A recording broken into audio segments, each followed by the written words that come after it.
nossos pequeninos saem depois da leitura bíblica com a graça e convido os irmãos a abrirem Romanos capítulo 16. Nós vamos ler novamente os versículos 17 até ao 20. Vamos fazê-lo de pé. Nós acreditamos que ler a Bíblia é ouvir Deus falar connosco. Então, de uma forma também simbólica, de uma forma também muito significativa, nós queremos transmitir esse respeito. Não quer dizer que nós não mostramos respeito quando estamos sentados, mas é um sinal de reverência, de respeito, quando alguém importante entra numa sala, ficar de pé, ficar em sentido diante dessa autoridade ou dessa pessoa distinta, digna, nobre. E nós temos diante de nós a palavra do nosso grande e majestoso Deus. E é com toda a reverência, com todo o respeito, com toda a atenção que nós vamos ouvir mais uma vez estes versículos serem lidos e depois vamos meditar novamente neles.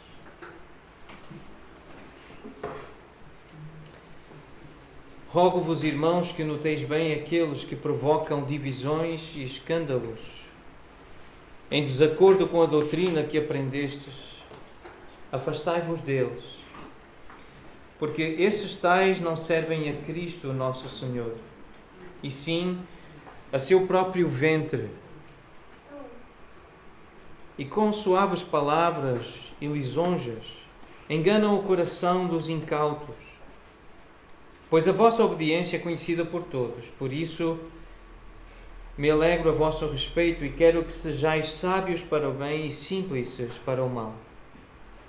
E o Deus da paz em breve esmagará debaixo dos vossos pés a Satanás. A graça de nosso Senhor Jesus seja convosco. Vamos orar. Senhor, nós reconhecemos que a Tua graça foi conosco nesta manhã, alcançou-nos, a Tua misericórdia foi renovada para que pudéssemos chegar até aqui com saúde e com vitalidade suficiente para podermos agora ler ou ouvir a leitura da Tua Palavra, podermos nos concentrar em Ti para Te adorar, louvar, para Te ouvir falar connosco. É isso que pedimos nesta hora. Fala com cada um de nós. Senhor, obrigado pela Tua graça maravilhosa. Em nome de Jesus. Amém. Vamos sentar e os nossos pequeninos então com a graça. É um serviço que prestamos especialmente aos pais para que eles possam também se concentrar nas Escrituras, e alguns irmãos vão se revezando para poder servir as nossas famílias, servir as crianças e assim depois, querendo ouvir também a exposição bíblica, poderão recorrer ao YouTube.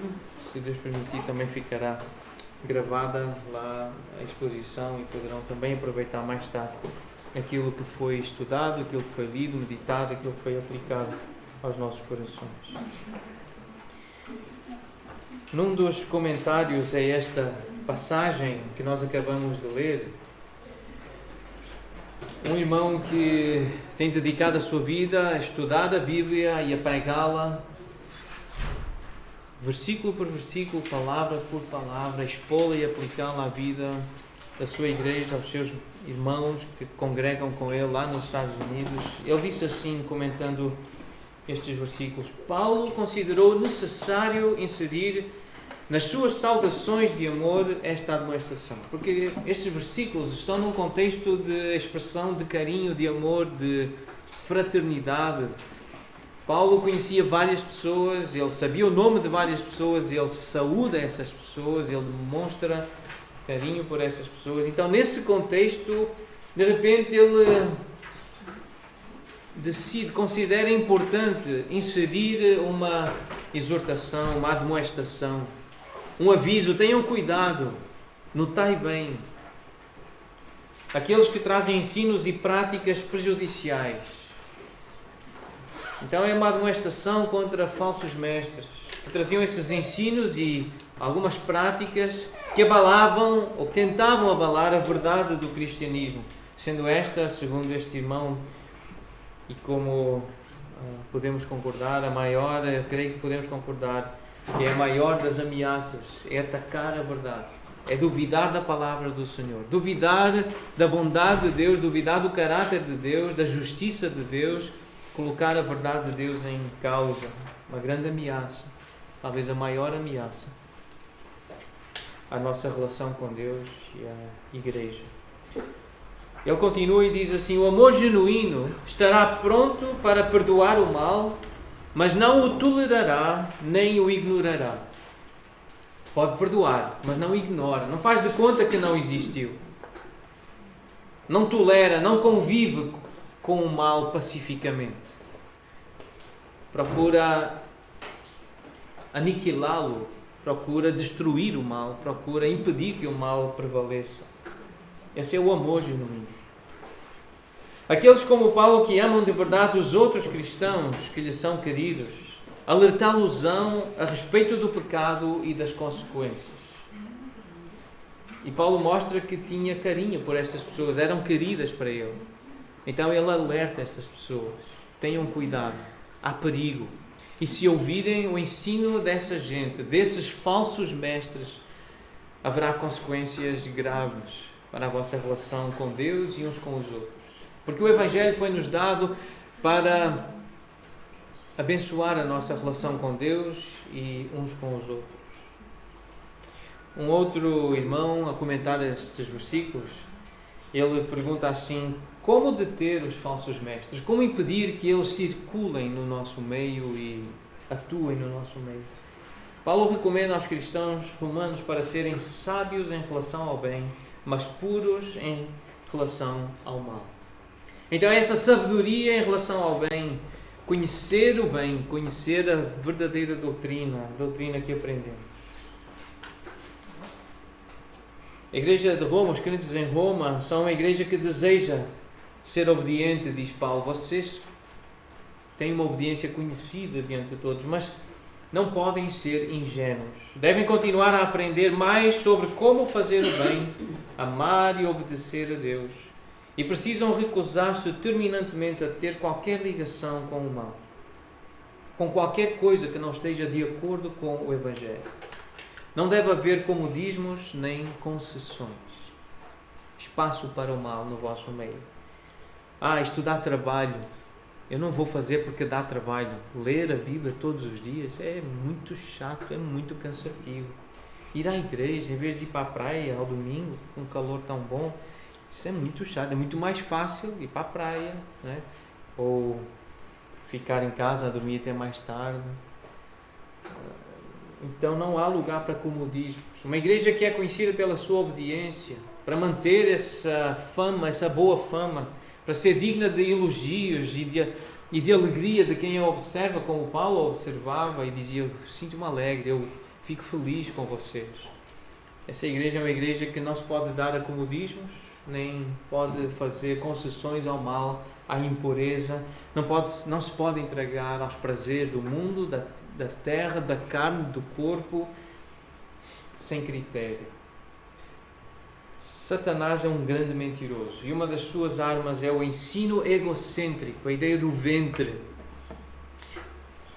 As emoções, as sensações, os sentidos, o prazer, olhar para o próprio umbigo, aquilo que me agrada, aquilo que eu gosto. E Satanás, ele incentiva ao egocentrismo, ao egoísmo, olhar para si, o seu bem-estar, o que é melhor para mim, o que é que eu quero, o que é que eu gosto.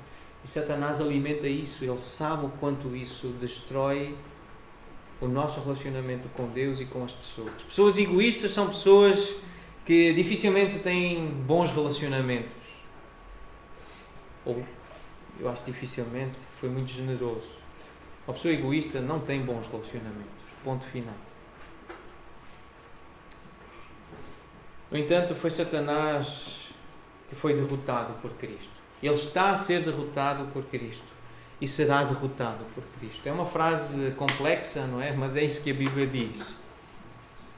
Jesus já o derrotou, Jesus está a derrotá-lo e Jesus irá derrotá-lo. Nós vamos ler isso nas Escrituras. É como o reino já chegou, mas o reino ainda virá. Porque Jesus disse, se o que eu faço em nome de Deus, e se os demónios que eu expulso em nome do Senhor e com o poder de Deus, significa que o reino já chegou. Mas Ele disse também que o reino haveria de vir e chegaria. Então há frases complexas, como a da responsabilidade humana e da soberania divina. É complexo, são ideias complexas. Deus é soberano, Ele faz o que faz e não tem que dar satisfações a ninguém. Ele faz o que Ele quer e quando Ele quer. E nós sabemos que nós não conseguimos nada por nós mesmos. E Jesus é muito categórico a dizer que nós não podemos fazer nada sem Ele, sem o auxílio dEle. Nem sequer nós conseguimos crer se o Espírito não nos conceder a graça de crer. Tão básico quanto isso, porque a Bíblia descreve-nos como mortos nos nossos delitos e pecados. A imagem é aquela imagem de Ezequiel de ossos secos. Mas o Espírito vem e sopra vida naqueles ossos. Essa é uma imagem da conversão. Efésios 2 diz claramente: estáveis mortos nos vossos delitos e pecados, mas a graça alcançou-vos. O Espírito soprou vida espiritual em vós. E fostes erguidos para a glória de Deus. Houve um novo nascimento. Isso foi feito pelo Deus da paz. Ele que quer ter paz com os homens, a quem Ele quer bem. É assim que é descrito o Deus da Bíblia, o Deus da paz. E é assim que começa o versículo 20, então, para o qual nós vamos olhar hoje. Mas também é isso que nós encontramos no capítulo 15, no final do capítulo 15, no versículo 33, o Deus da paz seja com todos vós. Parece que já vai terminar a carta, então depois começam saudações, mas ele usa esta expressão do Deus da paz em outras cartas, em outras circunstâncias. Em 2 Coríntios 13, essa recomendação, esse conselho amoroso, pastoral, apostólico, Paulo diz aos irmãos de Corinto: consolai-vos, sede do mesmo parecer, vivei em paz, e o Deus de amor e o Deus de paz estará convosco. É um título do nosso Deus. O Deus da Bíblia é o Deus da paz, é o Deus de paz. E depois em Filipenses 4:9, ao praticar aquilo que aprendemos com Jesus e com os apóstolos, somos abençoados com a paz de Deus e com a presença do próprio Deus na nossa vida. Ele estará connosco.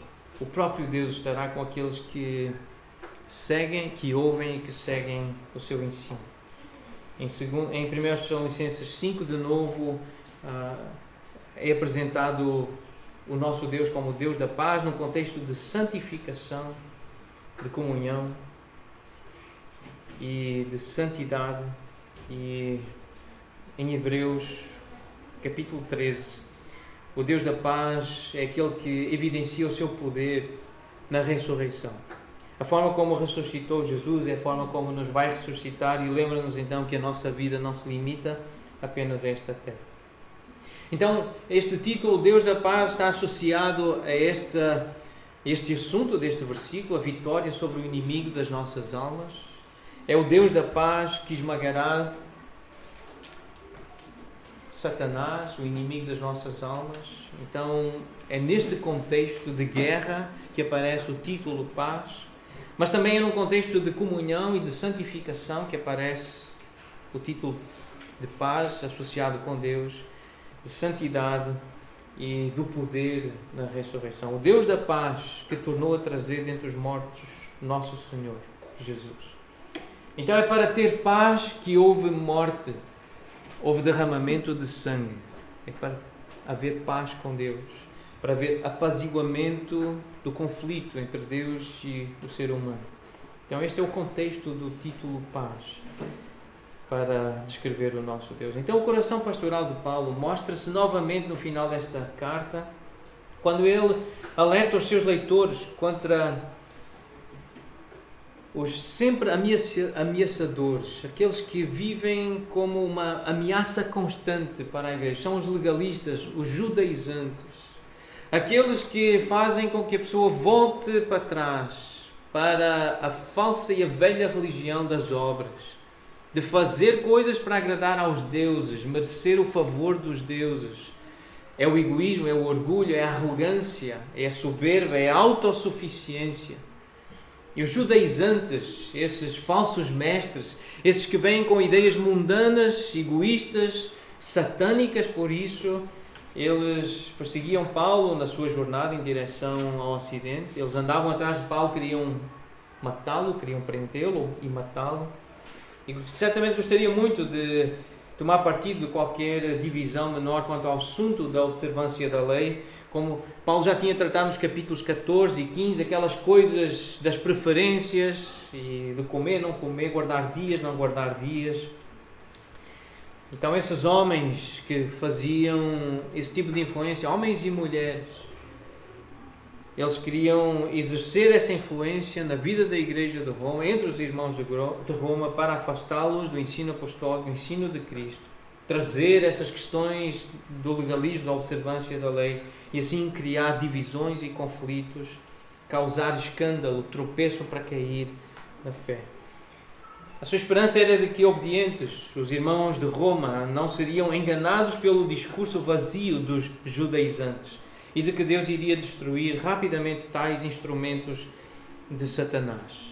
Este é um comentário do irmão Carlos Osvaldo, já não está entre nós, mas ele olhava para as Escrituras e procurava resumi-las em frases simples. Ele resume estes versículos com uma frase simples que diz assim: o alerta final de Paulo é contra os judaizantes enganadores e causadores de divisão, a quem Deus irá derrotar por meio dos romanos, por meio dos irmãos de Roma, que representam a Igreja de Jesus. São crentes em Jesus, são santos ou santificados, são justos ou justificados, aqueles alcançados pela graça do Senhor. É por meio desses que Deus irá derrotar Satanás. E vamos então perceber melhor esta ideia. Esmagará debaixo dos vossos pés a Satanás. Como é que se dá a vitória sobre Satanás? Como é que se deu, como é que se dá e como é que se dará? Porque é isso que nós estamos a ler na Bíblia. Jesus já venceu, Jesus está a vencer e Jesus irá vencer por meio da Igreja, por meio da sua palavra, por meio da sua morte e ressurreição. Então, uma primeira pergunta que fazemos a este texto e que às vezes não é fácil de responder: quem é Satanás? E o que é que Jesus ensinou sobre este assunto, sobre este personagem? Porque nós acreditamos que a Bíblia é a palavra inerrante, infalível de Deus. E Jesus, ele trouxe a Bíblia como o título, as Escrituras, como sendo a verdade, como sendo uma palavra confiável, como sendo a palavra reveladora da verdade de Deus. Então o que Jesus diz acerca de Satanás é aquilo que nós acreditamos ser verdade. Não é o que nós achamos, não é o que nós sentimos, mas é o que Jesus diz, é o que está escrito. É por isso que, com alguma resistência, com alguma dificuldade, escolhemos esse nome para a nossa igreja, a Igreja Bíblica. Por que resistência? Porque parece um pouco redundante, primeiro. A igreja só é igreja se ela for bíblica. Se não for bíblica, não é igreja. É redundante, não é? A própria ideia de igreja, ela depende da Bíblia para existir. Mas também é redundante no sentido de... foi difícil escolher esse tema porque pode soar a altivez, a superioridade, pode soar, então quer dizer que os outros não são bíblicos, vocês é que são os bíblicos. E não é essa a ideia que nós queremos transmitir. Nós queremos é ser lembrados de que se pertencemos a uma igreja que é bíblica, nós temos que olhar para a Bíblia para encontrar respostas para as nossas perguntas.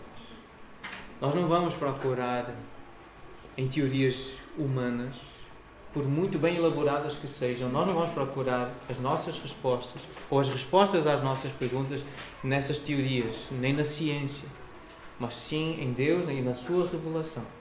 E a mais segura e a mais confiável foi aquela que foi preservada pelo próprio Deus, chegou até nós. com dificuldade foi traduzida. Nós sabemos que traduzir um texto é sempre difícil, mas nós temos a Bíblia em português e temos ferramentas para chegar aos originais e tirar algumas dúvidas do que realmente Jesus ensinou acerca deste assunto.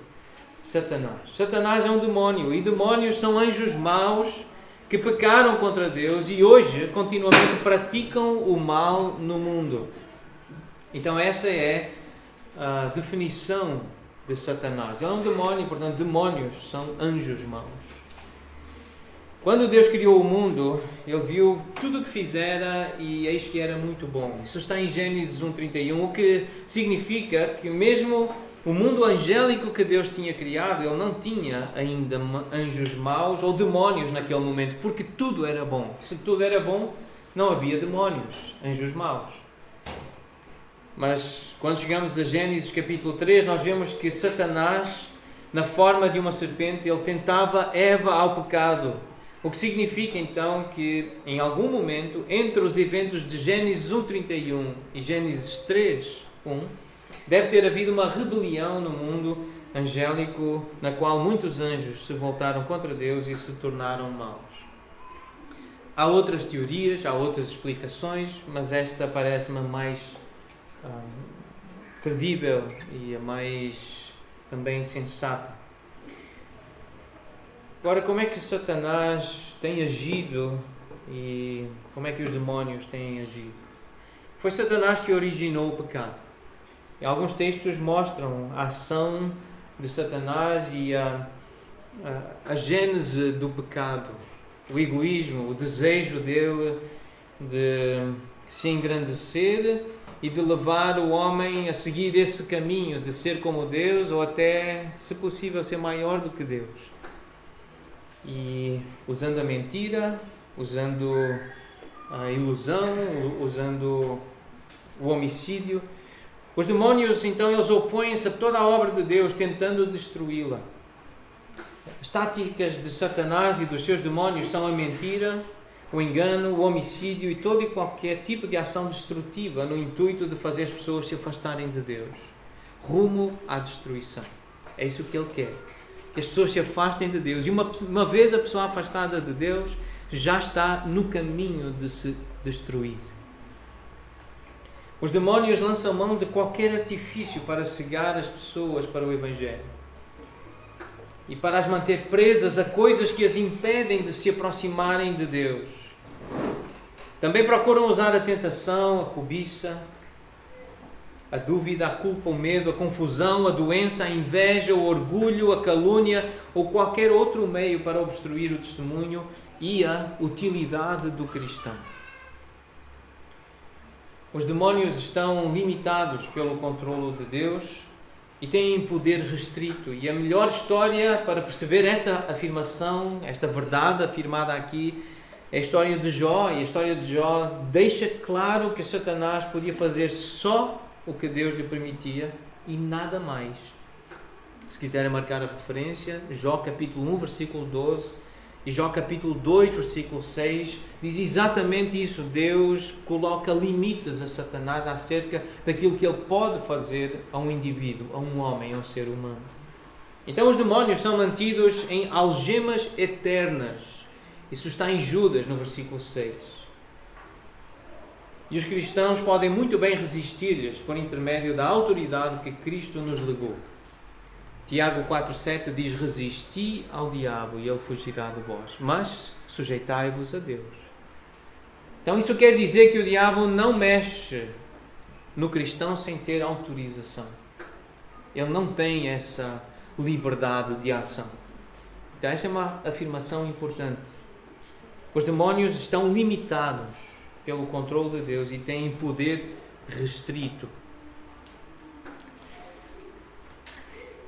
Esta expressão esmagar, ela é usada no Novo Testamento numa história muito interessante, uma história muito bonita. Em Marcos 14, Jesus estava em Betânia, reclinado à mesa em casa de Simão, o leproso, e veio uma mulher trazendo um vaso de alabastro com preciosíssimo perfume de nardo puro e quebrando, e esta palavra quebrando é exatamente a mesma palavra grega que Paulo usou na carta aos Romanos para dizer que Satanás iria ser esmagado, ou seja, quebrado.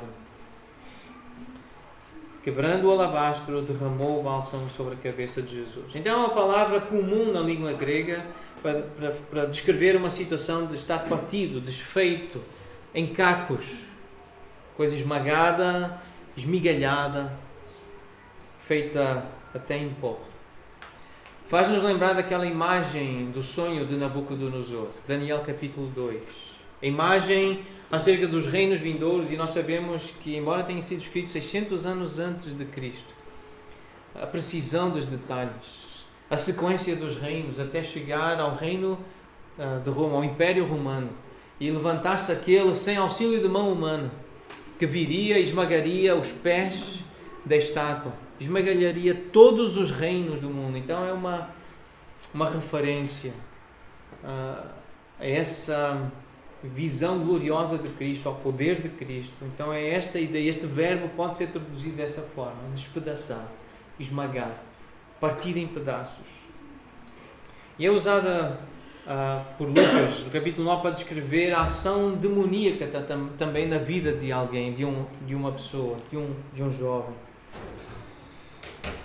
Quando desciam do monte, havia uma grande multidão que se foi encontrar com Jesus. Lucas 9, a partir do versículo 37.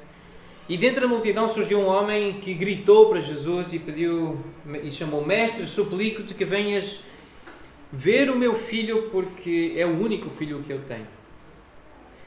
E depois o versículo 39 então descreve a ação demoníaca na vida do filho. O espírito apodera-se dele e de repente o menino grita e o espírito o atira por terra, convulsiona-o até espumar e dificilmente o deixa, depois de o ter quebrantado. É a mesma palavra, o mesmo verbo. Quer dizer que Satanás, ele quer fazer isto com as pessoas. Ele quer esmagá-las, ele quer parti-las, ele quer destruir as pessoas.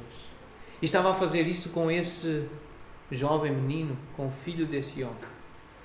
É isso que ele quer fazer. Ele quer quebrantar pessoas. Esta é a ação demoníaca. Roguei aos teus discípulos que o expelissem, mas eles não puderam.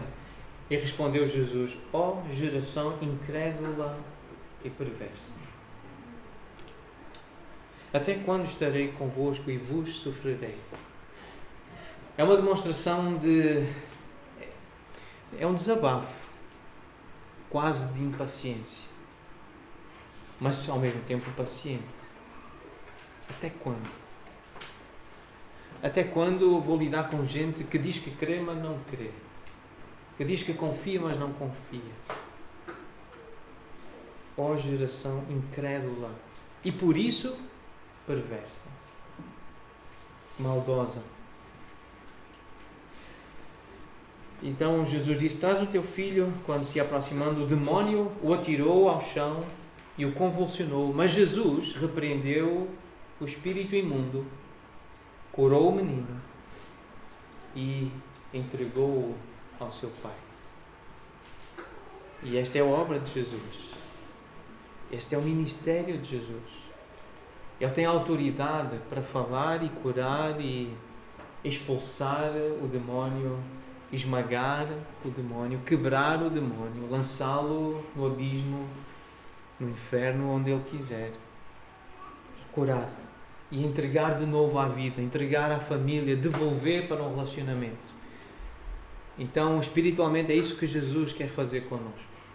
Ele quer nos tirar de um caminho de destruição, de quebrantamento, de ação demoníaca e maligna. Relacionamentos partidos, quebrados, desfeitos. E Jesus quer entrar na nossa vida, quer fazer parte da nossa vida, quer se encontrar conosco no caminho. Essa é a mensagem do Evangelho. A presença de Jesus devolve-nos vida, devolve-nos relacionamentos, permite-nos estar de novo em paz, com o pai, com a mãe, com o irmão, com o filho. É Jesus que faz isso. Na carta que ele escreveu a Tiatira, ou mandou escrever, contém esta palavra, Apocalipse capítulo 2, 26. Ao vencedor que guardar até ao fim as minhas obras, eu lhe darei autoridade sobre as nações. de novo aquela imagem lá da visão de Daniel. Às vezes eu fico a pensar que eu estou a falar de histórias bem conhecidas. Eu acho a história de Daniel, capítulo 2, muito famosa e muito conhecida. Mas às vezes eu estou a falar com pessoas e cito assim a história, não é? De Daniel capítulo 2, a história de Daniel, e eu vejo pessoas até que já estão na igreja há algum tempo, elas ficam assim com um olhar muito perdido e afinal não conhecem a história do sonho de Nabucodonosor, não conhecem a história de Daniel. E então talvez seja bom se alguém aqui, não faça uma cara estranha, mas discretamente anote Daniel capítulo 2, eu preciso ler essa história. E não é só essa história. Se é crente, precisa ler todas as histórias da Bíblia. Todas. Desde Gênesis até Apocalipse. E dá trabalho. Não dá para ficar acomodado a pensar que por osmose, se o marido ler, a esposa vai saber. Se a esposa ler, o marido vai saber. Se os pais leem, os filhos sabem. Não é assim que funciona. É preciso ler a Bíblia. Para conhecer estas histórias, temos que as ler. E com atenção. Senão não adianta. Estes paralelismos, estas explicações, elas não têm tanto impacto. Porque se não conhecermos as histórias, não dá para entender a grande história da Bíblia. Então temos que a ler. Temos que ler a Bíblia e com atenção.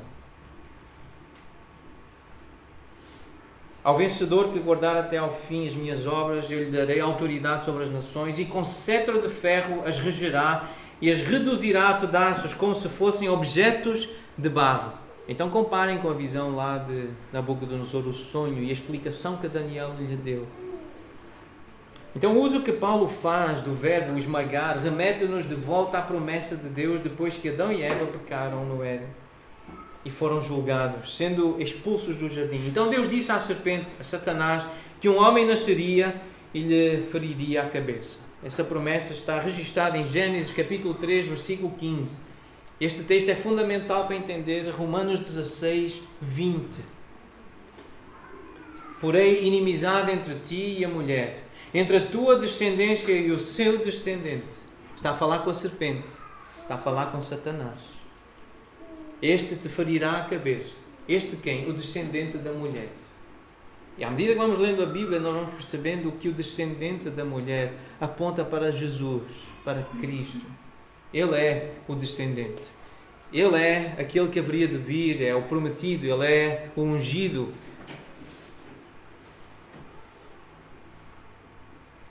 Jesus é quem esmaga a cabeça da serpente. Na cruz, e com o seu retorno, quando ele voltar.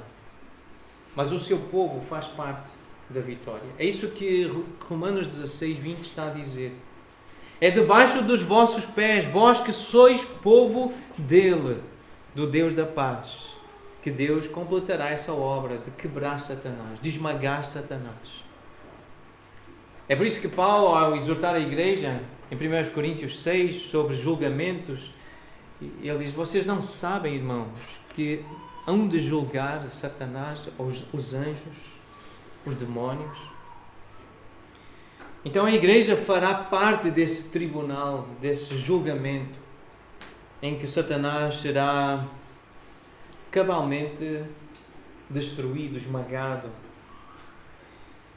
Então Satanás é derrotado cada vez que alguém deposita a fé em Cristo. Cada vez que alguém recebe a justificação, escapa do inferno. E mais uma vez eu quero frisar isto que nós acreditamos como Igreja Bíblica. Ninguém merece a justificação. Nenhum de nós merece escapar do inferno. O que nós merecemos é o inferno. O que nós merecemos é a perdição eterna. Não há mérito nenhum em nós. Isso é muito claro nas Escrituras. É pela graça que somos salvos. É um favor de Deus. Cada vez que um cristão obedece ao seu pai com alegria, Satanás é derrotado. E pai aqui, pai físico, pai no sentido terreno, mas também o pai espiritual. Cada vez que os membros do povo de Deus adoram juntos com fé e unidade, Satanás é derrotado. Porque a intenção dele é enviar homens e mulheres para semear divisão, discórdia, contenda, colocar tropeços, escândalos. Mas à medida que nós nos vamos unindo em volta de Cristo, servindo e adorando a Cristo, nós vamos fazendo parte dessa vitória que está a acontecer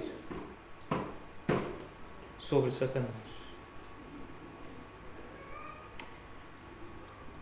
Então é assim que a Bíblia descreve a nossa vitória. Vamos ler alguns textos que explicam essa grande vitória. Em todas as coisas somos mais do que vencedores, por meio daquele que nos amou. Romanos 8:37. Isso já tinha sido profetizado. Vamos ver a linguagem que é bíblica do Velho Testamento e esses paralelos com o Novo Testamento. Em Isaías 25, versículo 8, lemos assim: tragará a morte para sempre. E assim enxugará o Senhor Deus as lágrimas de todos os rostos e tirará de toda a terra o opróbrio do seu povo, porque o Senhor falou. Então essa ideia de tragar a morte para sempre. Daqui a pouco nós vamos ler um versículo que fala de quem tem o poder sobre a morte. Mas anotem, Isaías 25, 8. Em Zacarias capítulo 10, versículo 5. E serão como valentes que na batalha pisam aos pés os seus inimigos na lama das ruas. Pelejarão porque o Senhor está com eles e envergonharão os que andam montados em cavalos. A pé esmagam os que andam montados em cavalos. Esta é uma descrição do que é a igreja. As coisas fracas e humildes e pobres deste mundo envergonham as sábias e as ricas e as poderosas. Mas de novo esta ideia de pisar aos pés. Porquê? Há uma razão. Porque o Senhor está com eles. É o Deus da paz que faz a obra. Não é o braço humano. Não é a sabedoria do homem. Não é a persistência e a perseverança. E não é a nossa fé. É Deus que faz. É o Senhor conosco. A fé é um instrumento. A fé é um meio. A fé é uma confiança obediente, que é um instrumento para a vitória. Mas é Deus que faz. E a Bíblia diz isso claramente. A razão não é porque creem. A razão é porque o Senhor está presente. É porque o Senhor está com eles. Malaquias 4, versículo 2. Mas para vós outros que temeis o meu nome, nascerá o sol da justiça. E nós sabemos que este título é uma referência a Cristo. É Jesus, o sol da justiça. Trazendo salvação nas suas asas, saireis e saltareis como bezerros soltos da estrebaria. E de novo, versículo 3, a linguagem aqui. Pisareis os perversos, porque se farão cinzas debaixo das plantas dos vossos pés, naquele dia que prepararei, diz o Senhor dos Exércitos. Então esta ideia de esmagar, de pisar os inimigos, é algo que Deus já estava a introduzir e a apresentar, e Paulo conhecia. Porquê? Porque ele lia a Bíblia, ele lia as Escrituras, e lia com atenção. Por isso ele sabia citar ideias e verdades do Velho Testamento que poderia aplicar à igreja e viver com a igreja realidade espiritual aqui e agora, hoje. Então isto é para nós. Malaquias é para nós, para entendermos os princípios espirituais que se cumprem em Cristo, a lei de Deus que se cumpre em Cristo. E nada disto foi abolido, foi cumprido em Cristo. Tudo isto é ensino para nós. Estas coisas foram escritas para nosso ensino, diz Paulo aos Coríntios, no capítulo 10. Então todo o Velho Testamento é útil para nós, para aprendermos acerca de batalha espiritual, acerca de confiança em Deus, o Deus que, estando connosco, nos faz mais do que vencedores. Alguém mais do que vencedor é alguém que não precisa lutar para receber o título de vencedor, porque a luta foi outra pessoa que fez e o prémio é dado a quem não lutou. Isso é mais do que vencedor. Alguém que não luta, ainda assim, é chamado de vencedor. É como aqueles campeões nas equipas de futebol que estão no banco o tempo todo, mas recebem exatamente a mesma medalha ou o mesmo prémio que os que andaram os 90 minutos ou os 120 lá dentro do campo. O prémio é exatamente igual, mas ficou sentado no banco, mas é vencedor. E nós somos assim. Quem fez a obra foi Deus, foi Jesus. Nós não fizemos nada. Jesus faz tudo. É Ele que faz. Agora, sabemos que isto é complexo. Sabemos que não é tão simples assim. Porque o próprio Senhor Jesus diz que nós precisamos crer. Nós precisamos nos arrepender. Nós precisamos depositar a nossa confiança nele. É complexo porque existe um papel que nós temos que representar. E se não estamos a representar, se as nossas obras não mostram a nossa fé, é porque a fé não existe. Tiago ensina isso. As obras mostram a fé. O comportamento revela crença. É por isso que não basta vir aqui ao domingo, não basta ler a Bíblia durante a semana. A irmã Valéria partilhou um vídeo que nós já tínhamos visto há algum tempo atrás sobre o efeito da leitura da Bíblia no nosso cérebro. Não sei quantos viram no grupo de comunhão da igreja, mas nesse estudo que foi feito, ouvir a Bíblia ou ler a Bíblia uma vez por semana é a mesma coisa que nada, é insignificante, é inútil, basicamente. Vir aqui uma vez por semana é inútil. E 3 vezes já se notava uma ligeira curva no gráfico, mas 4 vezes por semana já havia um disparo naquela curva de impacto que tem a leitura da Bíblia nos relacionamentos, na santificação. E se partilhar a fé, se ensinar algo da Bíblia com outra pessoa, então é exponencial o efeito que isso tem na vida do crente, na santificação, na pureza, na atenção, quando partilha a fé com outra pessoa. Então hoje às 4 horas, se Deus permitir, teremos um encontro com esse objetivo, partilhar a fé. A fé com amigos, com pessoas que ainda não conhecem, não entendem bem a fé cristã. 4 horas será aqui um tempo de partilha do Evangelho. Outro texto que nos ajuda a entender esta ideia da vitória de Cristo sobre Satanás, incluindo a igreja, incluindo os seus discípulos. Lucas 10:19. Eis que vos dei autoridade para pisar de serpentes e escorpiões e sobre todo o poder do inimigo, e nada absolutamente vos causará dano. Estando em missão, um discípulo estando em missão, estando a servir ao Senhor, sendo enviado em nome do Senhor, não há nada que cause dano a esse discípulo. Isso foi assim no 1º século e é assim no 21º.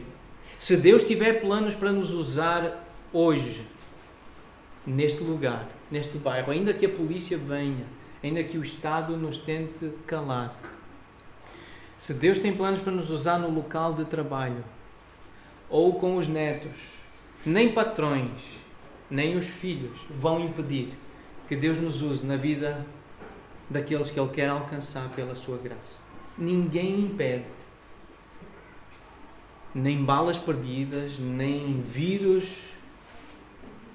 nada nos vai impedir de cumprir a missão que Deus nos deu, individualmente a cada um. Se Deus tem planos para usar o Pedro numa determinada cidade, a uma determinada hora, Ele vai me levar para aquele lugar e Ele vai me usar lá. Ainda que eu tente entrar num avião e ir na direção oposta, o que me pode acontecer é de entrar num submarino ou ser engolido por um dinossauro e ser vomitado no lugar certo, à hora certa, para fazer o que é certo. Esse é o Deus da Bíblia. É esse Deus que nós acreditamos. Não há demónio, não há doença que impeça a obra do Senhor de ser realizada. Mas isso não significa que todos recebem esse tipo de missão. João Batista recebeu e foi guardado e protegido a comer gafanhotos e mel e sobreviveu a viver no deserto. Ele recebeu uma missão, mas Deus não o livrou de ser decapitado, porque disse a verdade, porque confrontou um homem, porque confrontou uma mulher, porque fez o que tinha que fazer, perdeu a cabeça. E Deus não o livrou disso. Então, há pessoas que leem este versículo e aplicam assim sem noção, sem conhecimento das Escrituras. Não significa que Deus nos vai livrar de todos os inimigos e de todo o poder do inimigo em todas as circunstâncias, porque João Batista, escolhido por Deus desde o ventre da sua mãe, para cumprir uma missão que cumpriu fielmente e cabalmente, ele não foi liberto do poder do inimigo chamado Herodes. Herodes foi um inimigo da fé cristã. Mas ele não foi liberto. Paulo não foi liberto da prisão. Não foi liberto também de ser decapitado. A Bíblia não conta a decapitação de Paulo, mas a história conta. Tiago não foi liberto da espada. Então, precisamos ter cuidado com alguns falsos pregadores, falsos mestres, que andam em algumas igrejas ditas evangélicas a usar este tipo de versículo para dizer que agora somos vencedores, não há doença, não há tragédia, não há morte, se tiver fé, é só vitória. Não é isso que a Bíblia ensina. Agora, se Deus escolhe um indivíduo, um conjunto de indivíduos, como Ele fez com 70, que Ele indicou, 70 ou 72, e vocês vão, e o demónio não vos vai impedir. E eles vieram radiantes, eles vieram entusiasmadíssimos, e vieram encantados e disseram: os demónios, eles obedecem-nos quando falamos em teu nome, em autoridade. E Jesus então repreende-os e diz: alegrai-vos, não porque os espíritos se vos submetem, e sim porque o vosso nome está arrolado nos céus. É para isso que o Deus da paz veio ao mundo. É para escrever os nossos nomes nos céus. Essa é a maior bênção, e essa é a maior e a mais preciosa salvação. É ter os nomes escritos no livro da vida. E essa é a maior bênção, não é ter saúde perfeita, ter um emprego perfeito, uma família perfeita. São coisas boas, mas não são as melhores. Mas ter o nome escrito no livro da vida, arrolado nos céus. Então, muito melhor do que esmagar Satanás é saber que eu estarei na presença do Senhor. Então este é o texto, fazendo um paralelo com Isaías. Hebreus 2, lemos: visto pois que os filhos têm participação comum de carne e sangue, destes também ele igualmente participou, para que por sua morte destruísse aquele que tem o poder da morte, a saber, o diabo, e livrasse todos os que pelo pavor da morte estavam sujeitos à escravidão por toda a vida. Então lembrar, Isaías 25:8, ele tragará a morte para sempre. Então o Senhor venceu a morte. Foi desta forma que ele venceu Satanás. Agora as pessoas continuam a morrer. Por isso a morte ainda persiste. Satanás ainda cumpre, de certa forma, a sua influência, deixando muita gente com medo da morte. Que esse medo que aprisiona, que sujeita, que escraviza. As pessoas têm medo de morrer, não sabem o que vai acontecer, mas Jesus disse o que vai acontecer. Está claro o que vai acontecer. Agora é preciso ler e acreditar e confiar. E não agir como os filhos do diabo, porque aquele que pratica o pecado procede do diabo. 1 João 3:8, porque o diabo vive pecando desde o início, desde o princípio. Para isto se manifestou o Filho de Deus, para destruir as obras do diabo. Então não é o crente de Roma e não é o crente da Amadora que destrói as obras do diabo. É Cristo, é o Filho de Deus. E são aqueles que estão em Cristo. O poder é de Cristo, não é nosso, não é da igreja. É em Cristo que as obras do diabo são destruídas, esmagadas e são desfeitas. Em Apocalipse, capítulo 12, versículo 10, ouvi uma grande voz do céu proclamando: agora veio a salvação, o poder, o reino do nosso Deus e a autoridade do seu Cristo, pois foi expulso o acusador dos nossos irmãos, o mesmo que os acusa de dia e de noite diante do nosso Deus. Eles, pois, o venceram por causa do sangue do Cordeiro, que por causa da palavra do testemunho que deram, e mesmo em face da morte, não amaram a própria vida, não têm medo da morte. Porquê? por causa do sangue do Cordeiro. De novo, é por causa de Jesus. Não é porque Ele viu que nós iríamos um dia acreditar. Porque um dia nós iríamos desejar agradar a Deus. Não é essa a razão para sermos salvos. Mas é o amor dele, incondicional, perfeito amor de Deus. Apocalipse capítulo 20, versículos de 1 a 3. Então vi descer do céu um anjo. Tinha na mão a chave do abismo e uma grande corrente. Ele segurou o dragão, a antiga serpente, que é o diabo, Satanás, e o prendeu por 1000 anos. Lançou-o no abismo, fechou-o e pôs selo sobre ele, para que não mais enganasse as nações. Porque esse é o trabalho dele, enganar as nações. E isto é algo que aponta para o futuro, algo que ainda está por acontecer. Quer dizer que, embora os demónios estejam acorrentados com correntes eternas, por vezes eles são libertos para cumprir algum trabalho. Deus permite que os demónios atuem no nosso meio. Ele dá liberdade para que Satanás e os seus anjos ainda atuem no nosso meio, ainda enganem as nações, ainda seguem o entendimento dos incrédulos, para que eles não vejam a luz de Cristo. Então, David Powlison, neste livro Confrontos de Poder, David Powlison, um académico cristão, trabalhou durante muitos anos dedicando-se ao aconselhamento bíblico, um livro sobre batalha espiritual, resgatando a verdade bíblica sobre a batalha espiritual. Um livro muito bom, muito sério, um autor muito bíblico, muito fiel. Ele diz assim, descreve assim a batalha espiritual. Batalha espiritual significa aprender novamente como Deus eterniza a sua glória nas nossas vidas. Significa adquirir entendimento da progressiva santificação numa cultura cristã habituada a procurar por concertos rápidos. Os sapateiros, já viram? Concerto rápido. Nós queremos trabalho de sapateiro. Lá no norte, no Porto, quando se diz sapateiro, olha, isto é um sapateiro. É uma pessoa que faz assim uma coisa rápida, quer resolver as coisas rápido. E estamos habituados a coisas rápidas, cada vez mais queremos tudo muito rápido.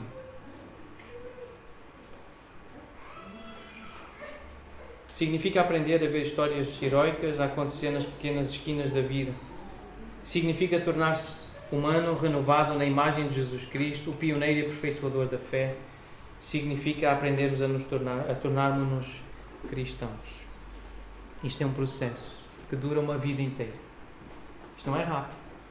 Isto dá trabalho. O maior trabalho já foi feito. Mas nós temos que lutar, sim. Nós estamos em guerra. Uma guerra incessante com a nossa carne. Gálatas 5 descreve a luta da carne com o Espírito. Romanos 7 exemplifica essa luta da vontade, do Espírito e da carne e do corpo. Então, se Deus permitir, na próxima quarta-feira nós trataremos outros temas importantes sobre este assunto. Não dá para cobrir tudo hoje, mas algumas perguntas têm sido feitas no nosso meio. Então, alguns temas, alguns assuntos que Wayne Grudem, na sua obra A Teologia Sistemática, ele trata sobre este assunto de Satanás e dos demónios. Estariam os demónios ativos no mundo ainda hoje? Há pessoas que não sabem se os demónios estão ativos. O mal e o pecado vêm em parte, mas não totalmente de Satanás e dos demónios. E precisamos falar um pouquinho sobre isto. Será que um cristão pode ser possuído por demónios? Vamos responder então à luz da palavra do Senhor na próxima quarta-feira, se o nosso Deus assim deixar. Como reconhecer influências demoníacas? Agora uma afirmação. Jesus dá a todos os crentes a autoridade de repreender demónios e de ordenar que saiam. Número 6.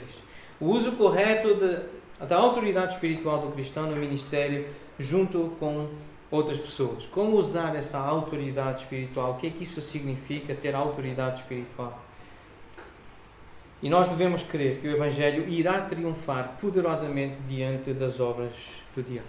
Eu queria olhar para uma expressão que está no versículo 20. Esta expressão em breve, isto causa-nos um pouco de comichão, porque Apocalipse, no capítulo 1, versículo 1, diz: revelação de Jesus Cristo que Deus lhe deu para mostrar aos seus servos as coisas que em breve devem acontecer e que ele, enviando por intermédio do seu anjo, notificou ao seu servo João. Isto foi escrito mais ou menos no ano 90 da nossa era, depois de Jesus nascer, e este em breve já se passaram quase 2000 anos, não é? E capítulo 22, versículo 6, disse-me ainda: estas palavras são fiéis e verdadeiras, disse o anjo a João. O Senhor, o Deus dos Espíritos dos Profetas, enviou o seu anjo para mostrar aos seus servos as coisas que em breve devem acontecer. Então há muita coisa que ainda não aconteceu, do que nós estamos à espera que aconteça, e por isso, 2 de Pedro 3, 8 diz: amados irmãos, não se esqueçam disto aqui. Para o Senhor, um dia é como 1000 anos, e 1000 anos como um dia. Não retarda o Senhor a sua promessa, como alguns a julgam demorada. Pelo contrário, Ele é longânimo para convosco, não querendo que nenhum pereça, senão que todos cheguem ao arrependimento. E essa é a razão, porque este breve é breve para Deus, para só passaram 2 dias. Mas para nós parece muito tempo, mas a razão é: Deus é paciente, Ele é longânimo, Ele está à espera. Ele ainda quer que mais pessoas cheguem ao arrependimento. Isto é Novo Testamento, isto é Nova Aliança. Isto é Palavra de Deus para nós. E agora estas expressões do Senhor Jesus. Precisamos lembrar e guardar. Venho sem demora. Jesus disse à igreja em Filadélfia: eu venho sem demora. Conserva o que tens para que ninguém tome a tua coroa. E no capítulo 22, no último capítulo da Bíblia, no Novo Testamento, várias vezes ouvimos as palavras do Senhor Jesus a dizer: eis que venho sem demora. Bem-aventurado aquele que guarda as palavras da profecia deste livro. Versículo 12. Eis que venho sem demora. E comigo está o galardão que tenho para retribuir a cada um segundo as suas obras. Versículo 20. Aquele que dá testemunho destas coisas diz, que é Jesus: certamente eu venho sem demora. Ou seja, venho em breve. E depois, então, nós dizemos: amém, vem Senhor Jesus. E a Bíblia termina com esta expressão: a graça do Senhor Jesus Cristo seja com todos vós. E já vamos para esta expressão da graça. E em Tiago 4,14 somos lembrados: vós não sabeis o que sucederá amanhã. Pode ser tão breve quanto isso. Esta noite, ainda hoje, agora, daqui a alguns instantes, o Senhor pode te chamar. E será tão breve quanto o último suspiro que tu darás. 1 Pedro 4,7: o fim de todas as coisas está próximo. Sede, portanto, criteriosos e sóbrios a bem das vossas orações. Para qualquer um de nós pode ser muito breve. Pode ser sem demora. Pode ser já. Estejamos, portanto, preparados. A graça do nosso Senhor Jesus seja convosco. E terminar então com este pensamento da graça do Senhor, que temos lembrado ao longo de toda esta exposição. Esta é uma expressão que transmite a ideia de algo que dá alegria, produz deleite, prazer, doçura. Gostei desta palavra, charme. Amabilidade. Uma pessoa amável é uma pessoa charmosa. Uma pessoa doce é uma pessoa que tem charme. É bonito. Pessoa graciosa no discurso, boa vontade que transmite bondade, favor, benefício, privilégio de receber algo que não merecemos. É uma evidência da generosidade de Deus. É uma referência à bondade misericordiosa de Deus, pela qual, exercendo a sua santa influência sobre as almas, as volta para Cristo. É Deus que volta as almas para Cristo. Elas não se sabem voltar a si mesmas, porque estão mortas em delitos e pecados. Por isso é graça. Então é essa bondade que guarda, que fortalece, fazendo com que cresçam na fé cristã, no conhecimento, na afeição, e as desperta para o exercício das virtudes cristãs. É por isso que nós queremos ser cada vez mais como Jesus. Mais amorosos, mais pacientes, mais alegres, mais mansos, mais fiéis, mais dominados, controlados. E Christopher Ash, comentando esta carta e estes versículos, ele diz: Paulo reafirma e assegura aos crentes de Roma que o Deus da paz, aquele que dá harmonia à igreja quando esta é ameaçada pela divisão, em breve esmagará Satanás debaixo dos seus pés. Satanás é o acusador dos cristãos, aquele que tenta minar a graça e a segurança, tornando os cristãos inseguros, fazendo com que nos sintamos que temos sempre algo para provar a alguém. Temos que provar alguma coisa. E Satanás tenta minar a graça. Eu tenho que provar que eu sou bom, tenho que provar que eu sou genuíno, que eu sou verdadeiro. E assim divide a igreja entre aqueles que pensam que já alcançaram alguma bondade digna de mérito, acham que têm fé suficiente para serem salvos, e aqueles que se desesperam porque ainda não a alcançaram, e fica ali aquela tensão e não entendem o conceito da graça de Deus. É pela graça, descansa, confia. Ele é mais forte do que nós, mas Deus prometeu que a semente da mulher esmagaria a sua cabeça. O demónio, Satanás, o diabo, os seus anjos são fortes, é verdade, nós lemos isso nas Escrituras. Eles fazem sinais muito semelhantes aos que Deus exerceu para mostrar poder. É conhecer a história de Moisés com Faraó e os magos do Egito. Satanás é mais forte do que nós, mas Deus prometeu que a semente da mulher esmagaria a sua cabeça. Então, Deus esmaga Satanás, mas Ele esmaga debaixo dos pés dos crentes. Isso significa que o instrumento que Deus usa para esmagar Satanás é a igreja de Cristo, que em Cristo é o cumprimento corpóreo, físico, material, histórico da semente da mulher. Nós somos a materialização de Cristo. Se estamos em Cristo, se temos fé em Cristo, somos nós que representamos Cristo na terra, a semente da mulher. Portanto, lembrando, Satanás é derrotado cada vez que alguém deposita a fé em Cristo, cada vez que alguém recebe a justificação e escapa do inferno, cada vez que um cristão obedece ao seu Pai com alegria e cada vez que os membros do povo de Deus adoram juntos com fé e unidade. A graça do nosso Senhor Jesus Cristo há de estar connosco, operando por nosso intermédio, para derrotar o nosso grande inimigo. Romanos 16, 20. Vamos cantar esta mensagem da graça do Senhor. Se quiserem ficar em pé, se facilitar o tempo, poderão fazê-lo, cantar o dom da graça, que é Cristo.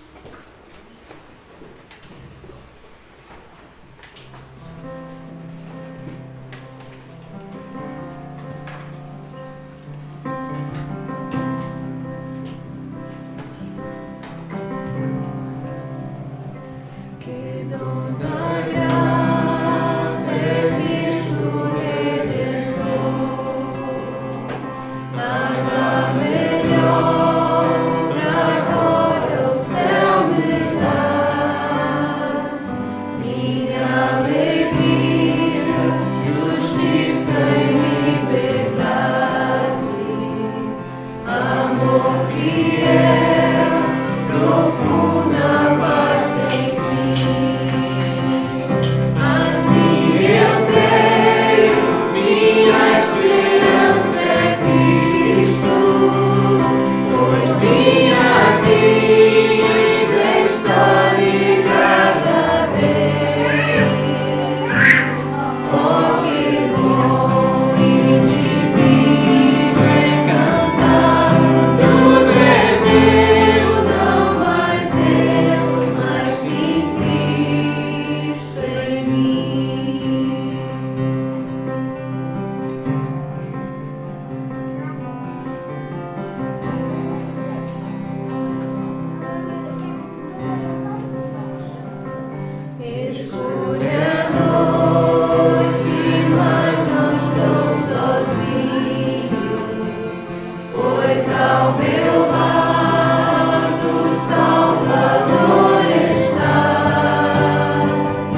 celestial,